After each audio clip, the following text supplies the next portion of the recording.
हिरव्या मिरचीपासून आज आपण तोंडी लावण्याचा एक झटपट असा होणारा पदार्थ बनवणार आहोत. तर त्याच्यासाठी इथे मी हिरव्या मिरच्या घेतलेल्या आहेत. ह्या थोड्याशा पोपटी रंगाच्या असतात ना, त्या थोड्या कमी तिखट असतात. तर ह्या मी कमी तिखटवाल्या मिरच्या घेतलेल्या आहेत. 10 ते 12 मिरच्या घेतल्यात इथे मी. आणि ह्या स्वच्छ धुवून अशा घेतलेल्या आहेत. ह्या आपल्याला चिरून घ्यायच्या आहेत. इथे मी तुकडे करून घेते ह्या मिरचीचे.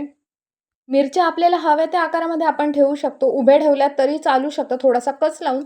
पण इथे मी तुकडे करून घेतलेले आहेत. तर इथे मी पाऊण वाटी मिरच्या घेतलेल्या आहेत तुकडे केलेल्या.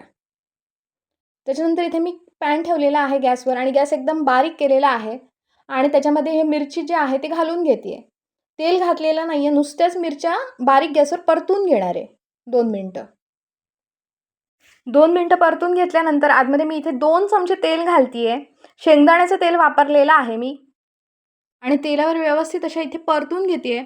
तेल घातल्यानंतर ना छान असा लगेच खमंग असा वास यायला सुरुवात होते, कारण आपण ऑलरेडी नुसत्याच मिरच्या परतून घेतलेल्या. तेलावर इथे 2-4 मिनटं परतून घेतल्यानंतर आतमध्ये मी चेचून इथे लसूण घातलेली आहे.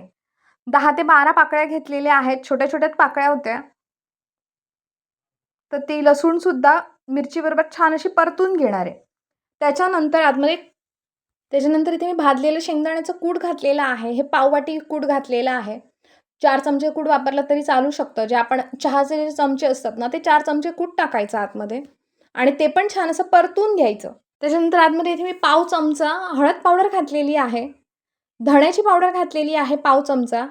जिरं पावडर घातली आहे पाव चमचा आणि हे सगळे मसाले घालून झाल्यानंतर छान असं पुन्हा एकदा व्यवस्थित मिक्स करून घ्यायचं. हे मसाले पण छान असे लागतात सगळ्या मिरच्याच्या तुकड्यांना. त्याच्यानंतर आतमध्ये वर आपण घालणार आहोत ते म्हणजे दही.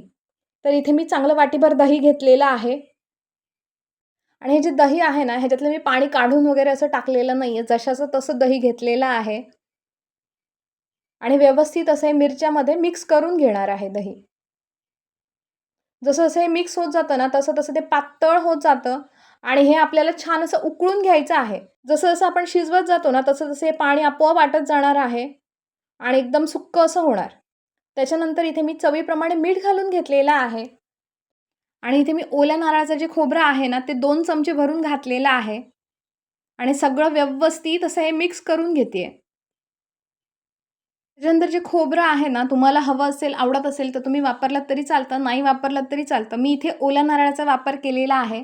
तुम्हाला जर हवं असेल ना, तर सुक्या नारळाचं खोबरं जरी घातलं आतमध्ये 2 चमचे तरीही चालू शकतं. खूप छान अशी चव येते. या मिरचीमधलं ना सगळं पाणी जे आपण दह्याचं पाणी जे होतं ते सगळं आटवून घ्यायचं आहे. इथे बघू शकता व्यवस्थित असं हे पाणी सगळं आटलेलं आहे आणि छान असं घट्टसर व्हायला लागलेलं आहे हे. झटपट अशी दह्यातली मिरची माझी बनवून तयार झालेली आहे. तोंडी लावण्यासाठी एकदम बेस्ट ऑप्शन आहे. तर आजची रेसिपी तुम्हाला कशी वाटली मला नक्की कमेंट करून सांगा आणि असाच मस्त मस्त खावा, सुशेखात राहा. माझ्या व्हिडिओ लाईक आणि शेअर करा आणि माझ्या चॅनलला सबस्क्राईब करा. Thank you.